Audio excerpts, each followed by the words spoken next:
हमारे मुल्क में बदनसीबी है हमारी कि इस तरह के खेल खेले जाते रहे हैं। हाल ही में एक ऐसा खलंडरा मुल्क पे आ गया या लाया गया जिसने पाकिस्तान का ये जिसको मुल्क का कुछ पता ही नहीं है, इकोनॉमी का कुछ पता ही नहीं है, मुआशरे की कोई खबर ही नहीं है, अखलाकियात का कुछ पता ही नहीं है, सिर्फ जुबानी कलामी मदीने की रियासत। लेकिन रियासत मदीना में क्या होता था उसकी कुछ खबर ही नहीं है। और उसमें अपने सियासत को चमकाने के लिए आप सुन रहे हैं सारे किस्से और कहानियां उसकी। सबसे बड़ा स्कैंडल जो पैसे का, करप्शन का 190 मिलियन पाउंड का जो है, इसमें तो कोई शुबा ही नहीं है। चोर चोर कहने वाले खुद सबसे बड़े चोर हैं। एक खलंडरा लाया गया जिसने मुल्क का बुरा हाल कर दिया। रियासत मदीना सिर्फ ज़बानी कलामी थी, उन्हें इसका कुछ पता नहीं था। 190 मिलियन पाउंड का स्कैंडल बहुत बड़ा है। बंद लिफाफा दिखाकर अप्रूवल लेते रहे, लिफाफा खोल कर ही नहीं दिखाया गया। अगर आप कौम के 60 अरब रुपए खा जाएंगे तो बिजली की कीमतें तो बढ़ेंगी। जज शौकत सिद्दीकी ने खुद बयान दिया कि जनरल फैज उनके पास आए और कहा कि नवाज शरीफ और उसकी बेटी को सजा देनी है, वरना हमारी 2 साल की मेहनत जाया हो जाएगी। साकिब निसार की ऑडियोज मौजूद हैं कि इनको अंदर रखना है और साबिक चेयरमैन पीटीआई को लाना है। मुल्क को यहाँ तक किसने पहुँचाया? डॉलर इतना महंगा हो गया, पैसा मिट्टी में मिल गया, ये सब बातें मुल्क को खा गईं। सबका एहतसाब होना चाहिए। हम यहाँ हुकूमतें लेने नहीं बैठे, आवाम की भलाई चाहते हैं। मुस्लिम लीग नून के कायद नवाज शरीफ का पार्लिमानी बोर्ड के इजलास से खिताब। जो पॉलिटिकल लीडरशिप है वो आपको पता है कि इलेक्शन के दिनों में वो ज़्यादा एक्सपोज हो जाती हैं, वो पब्लिक में जाती हैं, पब्लिक गैदरिंग्स करती हैं, रैलीज करती हैं, और उनका एक्सपोज होना जो है वो इटसेल्फ टेररिज्म के कॉन्टेक्स्ट में चैलेंज है। पॉलिटिकल लीडरशिप को थ्रेट्स ज़रूर हैं। स्पेसिफिक थ्रेट किसी लीडर के हवाले से अभी तक महासभा मौलाना फजल रहमान साहब के हमें रिसीव हुआ है। इंतखाबी मुहिम में दहशतगर्दी के हवाले से खतरात लाहक हैं। मौलाना फजल रहमान के हवाले से धमकियां भी मौसूल हो चुकी हैं। माजी में भी सियासतदानों पर हमले हुए। बेनज़ीर भुट्टो को इंतखाबी मुहिम के दौरान शहीद कर दिया गया। 2018 की इलेक्शन मुहिम में नवाब सिराज रईसानी को 200 अफराद के साथ शहीद किया गया। हमारी ख्वाहिश और मेहनत है इलेक्शन पुरअमन हो। सिक्योरिटी से मुतालिक इलेक्शन कमीशन की तमाम ज़रूरियात पूरी करेंगे। अफगान बाशिंदे पाकिस्तान में किसी सियासी सरगर्मी में हिस्सा नहीं ले सकते। 10 गैर मुल्की अफराद की सियासी सरगर्मियों में हिस्सा लेने की निशानदेही की गई है। मुल्की सियासत में हिस्सा लेने का हक सिर्फ पाकिस्तानियों का है। निगरान वजीर दाखिला सरफराज बुख्ती की प्रेस कॉन्फ्रेंस।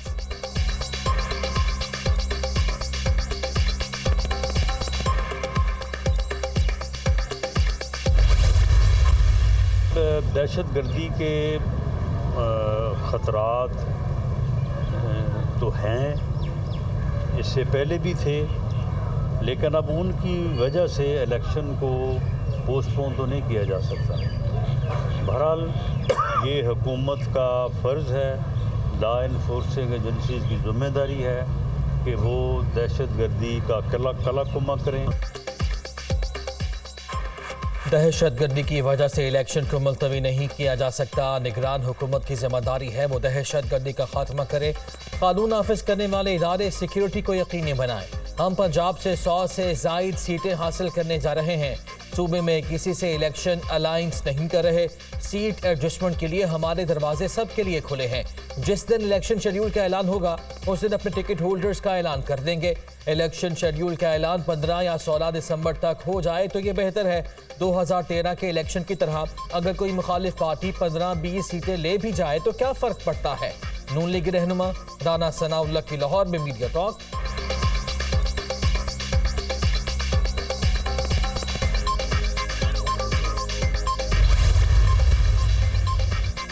साबिक वज़ीर ख़ज़ाना और सेनेटर शौकत तरीन का पीटीआई और सियासत छोड़ने का फैसला। सेनेट की नशिस्तें भी इस्तीफा देंगे। शौकत तरीन 9 मई के बाद से रूपोश थे।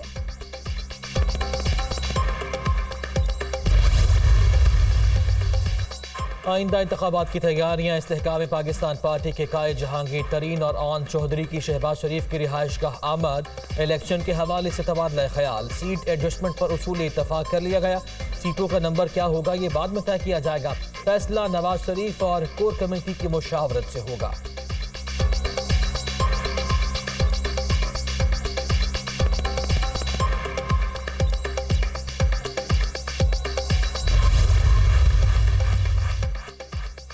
इंट्रा पार्टी इलेक्शन कमीशन ने पीटीआई को नोटिस जारी कर दिया। पीटीआई इंट्रा पार्टी इंतखाबात दोबारा कराने की अकबर एस बाबर की इस्तदा मुस्तरद। इलेक्शन एक्ट का सेक्शन 215 वाज़े है, दोबारा इलेक्शन को भूल जाएं।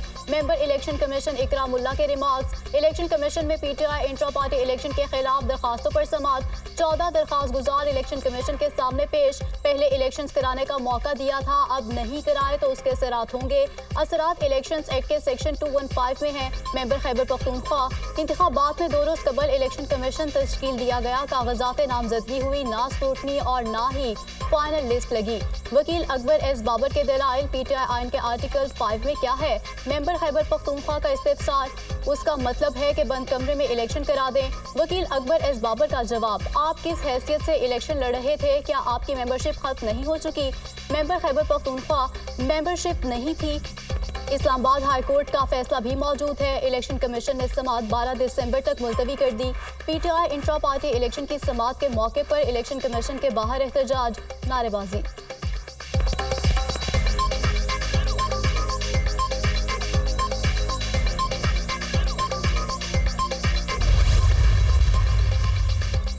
पीटीआई के नाम निहाद इंट्रा पार्टी इलेक्शन हुए, तय था सिलेक्शन होने जा रही है। पीटीआई के वर्कर्स से धोखा हुआ। पार्टी वर्कर्स को लेवल प्लेइंग फील्ड मिलनी चाहिए। हमने 16 साल तहरीक इंसाफ की ब्रांडिंग की। साबिक चेयरमैन ने पार्टी उजरती सियासतदानों के हवाले कर दी। पीटीआई बानी रहनुमा अकबर एस बाबर की गुफ्तगू।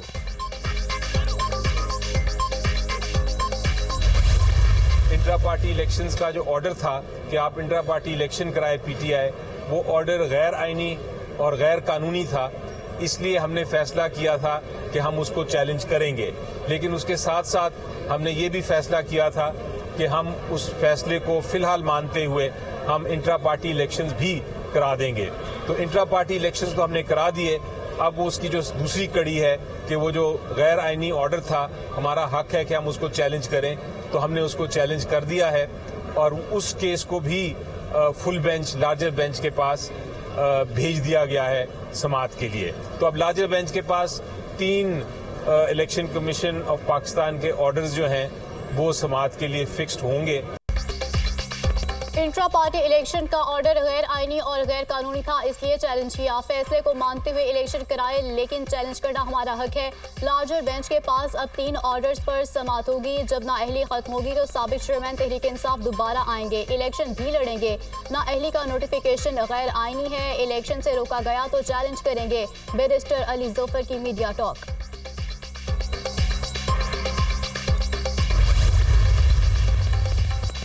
2018 में एक लाडला बनाया गया, 2024 में लाडला नहीं चलेगा, आवाम की राय चलेगी। हम कभी लाडला बनकर नहीं आए। नैब नून लीग के लिए डरावना ख्वाब थी, अब नैब और नवाज शरीफ एक पेज पर है। तमाम सियासी जमातों को लेवल प्लेइंग फील्ड मिलनी चाहिए। सबके झूठे केसेस खत्म होने चाहिए। पीपल्स पार्टी के रहनुमा मुराद अली शाह और दीगर की प्रेस कॉन्फ्रेंस। स्टॉक मार्केट में तेजी का रुझान बरकरार। 100 इंडेक्स में 1505 पॉइंट्स का इजाफा। मार्केट 66,223 पॉइंट्स की रिकॉर्ड सतह पर बंद। करेंसी मार्केट में रुपया मुस्तहकम। इंटरबैंक में डॉलर की कदर में 25 पैसे कमी। डॉलर 283 रुपये 87 पैसे पर बंद हुआ। ओपन मार्केट में डॉलर 285 रुपये पर दस्तयाब।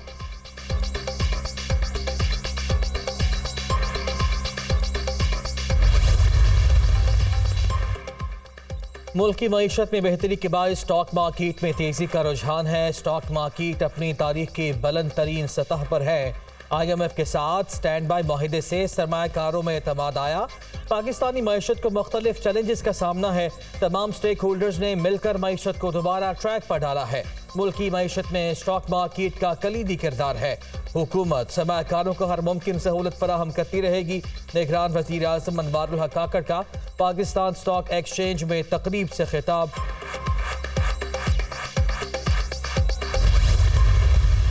$1 ट्रिलियन का मतलब है कि आज जो इकॉनमी $350 की है पर पूरे मुल्क की, ये हम कह रहे हैं कि ये 25 करोड़ लोगों से जब डिवाइड करते हैं तो ये $1400-1500 बनती है। मैं ये बोल रहा हूँ कि जो $1400-1500 साल की इनकम है उसको हमने 3 गुना करना है। मुल्की बरामदात 100 अरब डॉलर तक बढ़ाने का मिशन। निगरान वफाकी वज़ीर सनअत और तिजारत की सरबराही में एक्सपोर्ट एडवाइजरी काउंसिल का इजलास। हमारा मकसद बरामदात को 30 अरब डॉलर से 100 अरब डॉलर पर पहुँचाना है। मैशत को 1000 अरब डॉलर तक पहुँचाना चाहते हैं। GCC ममालिक को मुकामी अदालतों से मुतालिक खदशात थे। IMF का कहना है कि ज़खायर को बढ़ाया जाए। मार्केट की सूरत हाल बेहतर है और करेंसी मुस्तहकम है। पाकिस्तान ने किसी बॉन्ड और पेमेंट में डिफॉल्ट नहीं किया। निगरान वफाकी वज़ीर सनअत और पैदावार गौहर एजाज की गुफ्तगू।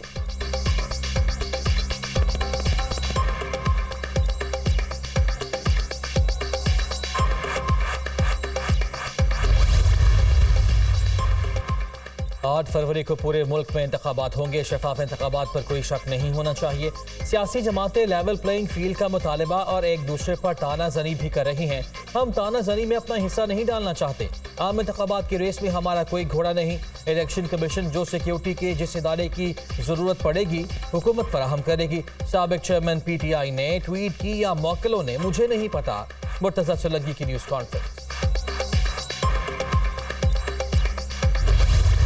कोर्ट ऑफ पाकिस्तान ने बड़े वाजे अल्फाज में कह दिया, जिसमें सदर मुमलिकत ने और इलेक्शन कमीशन ने पहले ऑर्डर में जो इदारा आइन के तहत कायम किया गया, जिसको 218 आर्टिकल के तहत इख्तियार है कि वो इंश्योर करे कि फेयर एंड फ्री इलेक्शंस हो, उस इदारे ने खुद रिपोर्ट जमा करवाई कि ये मुमकिन नहीं है हमसे करवाना।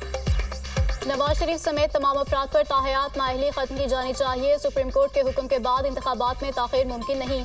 आजम नज़ीर तारड़ की गुफ्तगू। अता तारड़ कहते हैं कि इलेक्शन 8 फरवरी 2024 को होंगे।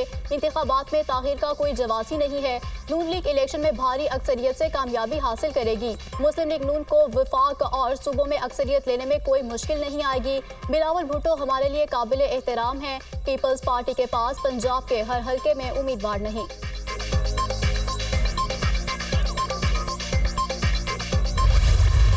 ना ही मुझे अदारों ने कोई ऐसा तंग किया सिवाय इसके कि मैंने 40 दिन का चिल्ला काटा। चिल्ले के बाद मैंने ट्वीट भी कोई नहीं की। इलेक्शन शेड्यूल जिस दिन आ गया उस दिन हम इलेक्शन कैंपेन की इब्तिदा करेंगे। हमारे अदारे हैं और उनका एहतराम मलूज़ खातर रखना है कि हमने सबको साथ लेकर चलना है, अमन से चलना है। मैं बीमार था और मैंने कोई किसी चीज़ में हिस्सा नहीं लिया, न किसी के खिलाफ शहादत दी।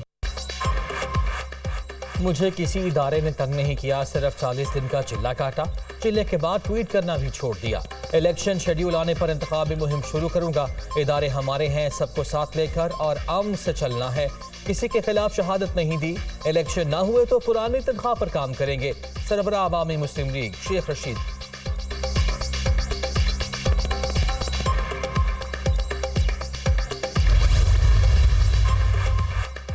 साबिक मुशीर एहतसाब शहजाद अकबर की गिरफ्तारी का मामला। वफाकी पुलिस ने FIA इंटरपोल को खत लिख दिया।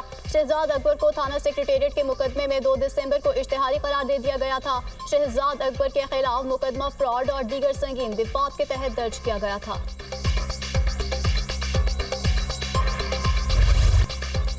इसराइल की बर्बरियत की इंतहा। मसाजिद पर भी बमबारी। रिफा और जबालिया पनागुज़ीन कैंप पर भी गोले बरसा दिए। मजीद 350 से ज़ायद फलस्तीनी शहीद, सैकड़ों जख्मी। इसराइली हमलों में शहीद फलस्तीनियों की तादाद 17,177 तक पहुंच गई। 46,000 से ज़ायद अफराद जख्मी।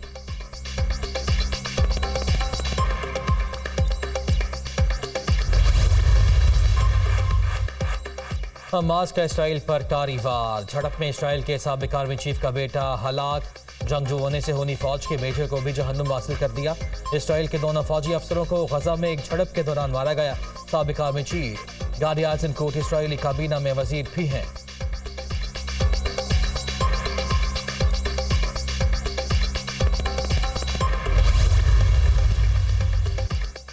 अक़वाम मुत्तहिदा की जनरल असेंबली में फ़लस्तीनियों के हक में 5 करारदादें मंजूर। फ़लस्तीनी पनाहगज़ीनों की मदद के लिए पेश करारदाद में 168 ममालिक ने वोट दिया। असासों के तहफ़्फ़ुज़ से मुताल्लिक़ करारदाद को 163 ममालिक की हिमायत हासिल रही। इसराइल की जाबिराना कार्रवाइयों की तहकीकात से मुताल्लिक़ करारदाद के लिए वोटिंग के अमल में 75 ममालिक गैर हाजिर रहे। 12 ममालिक ने करारदाद की मुखालफत की।